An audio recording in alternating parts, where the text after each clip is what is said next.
Hola, chicos. I am at my house. Just got done sledding. It's freezing cold outside. There's like 6 inches of snow. And they just announced that we do not have school Tuesday. So I'm going to keep my Tuesday, Wednesday kids on the same track for Tuesday, okay? So, what other group you're going to be doing this? All right, so I'm going to have you guys.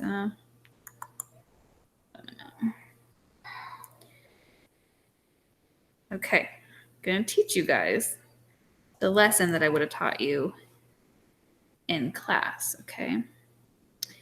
And you're going to have to take notes as we go, all right? So then let me go back. I'm not sure how we went to slide 3. Here we go. So your title is 3B Grammar, and we only have this one lesson this entire chapter. So that's easy. So if you want to label it 3B Grammar, and like I said, you need to take notes. This is your only grammar lesson of the whole chapter, and I'm not going to reteach it in class. We'll just start practicing it when we're back together. Okay. So there's 2 parts. The first lesson that I'm going to do is the plural of adjectives. I already taught you guys this, so this should be completely review, I'm hoping. So I'm going to go kind of quick. As always, if you need to pause, you can pause, and I'll have questions pop up just to make sure you're alive, but make sure you take notes. Okay, so number 1, we know adjectives have to agree with nouns. So if you have the word taco and you want to call it delicious, so delicioso.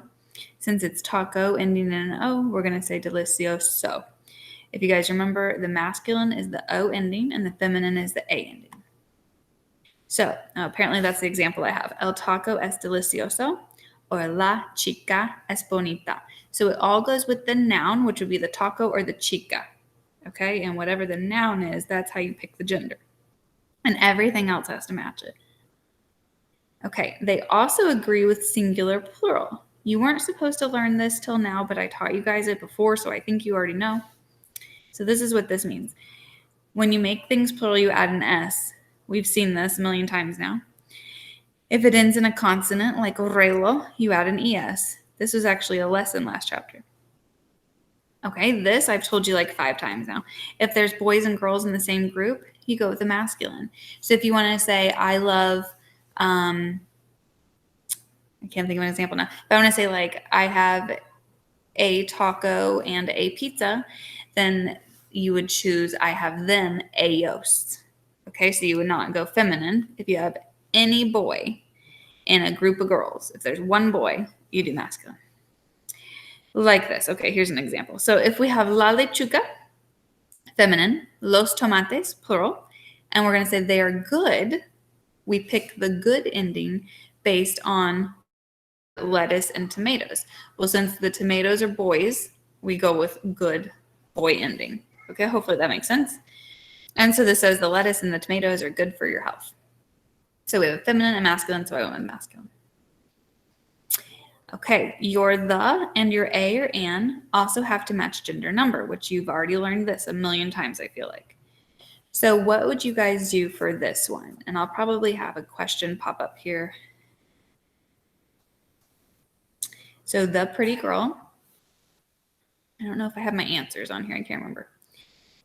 Okay, so it would be la chica bonita. And remember, your adjective goes after your noun. So we're going to put the girl pretty. Everything has to match chica because that's the noun, so they're all feminine. Now, if I have the interesting books, how would I do that? So we're going to write the books interesting, okay? Books is masculine, so you need all 3 words to be masculine. So you should end up with los libros interesantes. Okay, let's try another one. Some tired boys. So not the, but some.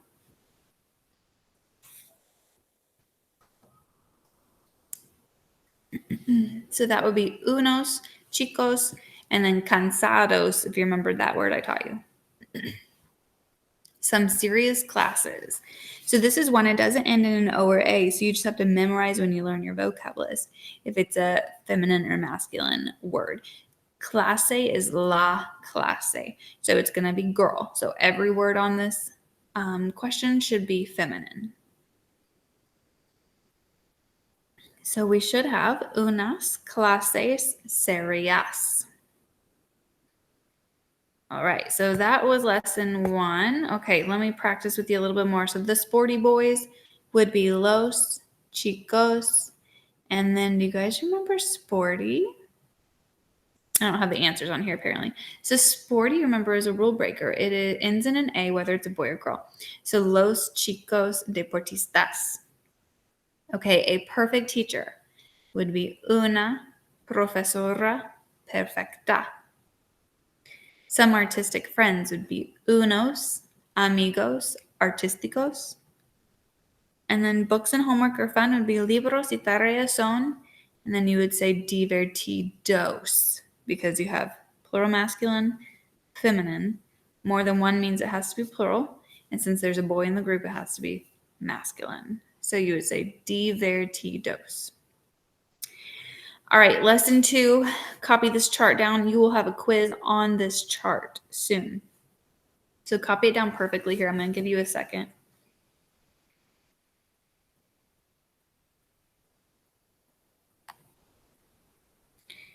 And it's pronounced soy, eres, es, somos, son.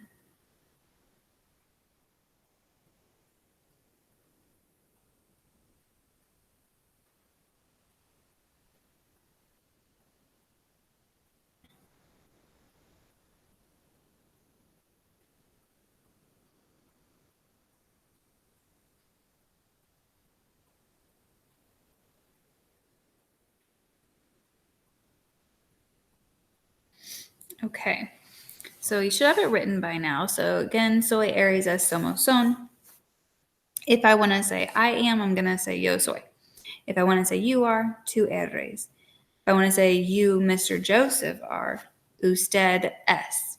He is, él es. She is, ella es. We are, nosotros somos. Y'all are, ustedes son. They are, ellos or ellas, depending on if it's all girls, son. All right, now, what does it mean? Ser is to be, just like a star was to be. Ser and a star translate to the exact same thing, but you use them in different circumstances. So for ser, you use it if you want to do permanent things. And permanent doesn't have to be permanent forever. It just means it's not a temporarily, constantly changing thing. So we're talking characteristics of people, whether you're a boy or girl, your occupation, things like that. So it translates to is, am, are, like I told you on the last slide. You use it for permanent things, like I'm a teacher, you're a student, she's a girl. And you're not going to be a student forever, but you will be a student for like 13 years. So that's what that means. It's not changing by the second. Okay, he is funny, we are serious, class is hard. These are like characteristics of the class. So then if you want to say, oh, how are you doing? I'm fine. That's why we say estoy bien, because that's temporary. So we use the other verb for that. School is interesting, etc. So these don't change by the second. So in Spanish, if I want to say, I would say things like this. Yo soy una profesora. I am a teacher. Tú eres un estudiante. You are a student. Ella es una chica. She is a girl, etc. Okay. Another reason we use ser is for origin, because you're permanently from the place you're born or grew up in. So I would say yo soy de, which means from, Brasil, which means I am from Brazil. Okay, and there's the example I just said. So, yo soy de Brasil. That's how you guys tell people where you're from. So, if you ever study abroad, if you go on our trip with us next summer, and they ask you where you're from, and whenever we get to Barcelona, you can say yo soy de Indiana or yo soy de los Estados Unidos, which is I'm from the US. Okay, if you want to say you're from Terre Haute, they will not know what that is in Europe, but you could say two Aries. This is how you'd say you were from there, but two Aries de Terre Haute or yo soy de Terre Haute. If I want to say he is from somewhere, él es de España. All right, that was the end of the lesson. So I'm going to have you all go now and make flashcards of the 3B vocab list. We're going to use them in class on Thursday and Friday. Hopefully we'll be back then. And I need you to make the physical cards because we're going to do a tournament with them. You have to be able to flip them and show each other. Okay, so make sure they're legible. It's a 10-point grade also. Okay, adios. Now wait till the submit pops up, remember? And then you should be good to go once that happens. If I can get this shut off in time. Okay, adios.